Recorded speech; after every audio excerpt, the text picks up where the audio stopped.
एक गांव में रामेश्वर नामक एक आलसी ब्राह्मण अपनी पत्नी सरला और बेटी गौरा के साथ रहता था। रामेश्वर आलसी तो था, रामेश्वर लाला का परम भक्त था।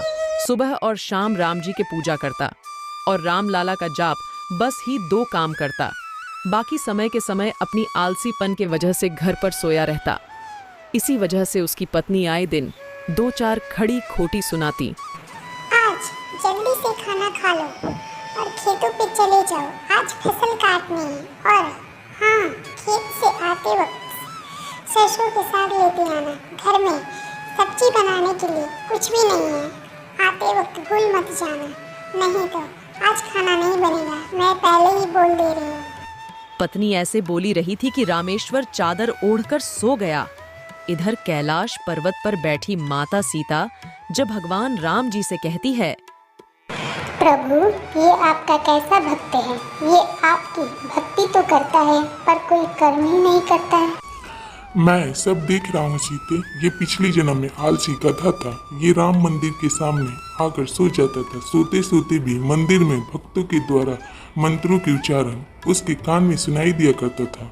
एक दिन इसकी मृत्यु हो गई और इस बार इसका जन्म ब्राह्मण के रूप में जन्म लिया है।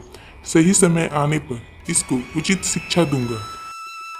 अरे क्या, फिर से तुम वापस सो गए? उठो जल्दी, खेतों पर जाओ, आज फसल काटने जानी है। खेतों पर फसल बड़ी हो गई होगी, नहीं तो जानवर चल जाएंगे और तुम हो कि तुम्हें सोने से फुर्सत ही नहीं मिल रही है। हे भगवान, ना जाने इनकी आलस कब खत्म होगी। मैं तो इनसे तंग आ चुकी हूँ। सरला तो बोलती जा रही थी। रामेश्वर को प्रभाव ही नहीं पड़ रहा था और गुस्से में उठकर रामेश्वर घर से निकल जाता है। राम लाला की मंदिर चला गया। राम जी से गुस्से में कहने लगता है, हे प्रभु, मैं अपनी पत्नी की रोज रोज चिक से परेशान हो चुका हूँ। मैं आपकी भक्ति श्रद्धा पूर्ण की है, तो मुझे वरदान दीजिए। ऐसे बोल रामेश्वर जोर जोर से रोने लगता है। उसकी भक्ति भाव देखकर राम जी प्रकट हुए। तुम मेरी परम भक्त हो, तुम्हारी भक्ति से बहुत प्रसन्न हूँ। बोलो, मैं तुम्हें क्या वरदान? पहले तो रामेश्वर राम जी को देखकर चकित हो जाता है और उनकी चरणों में गिर जाता है। भगवान, मुझे ऐसी चीज दीजिए जो मेरे सारे काम कर दे।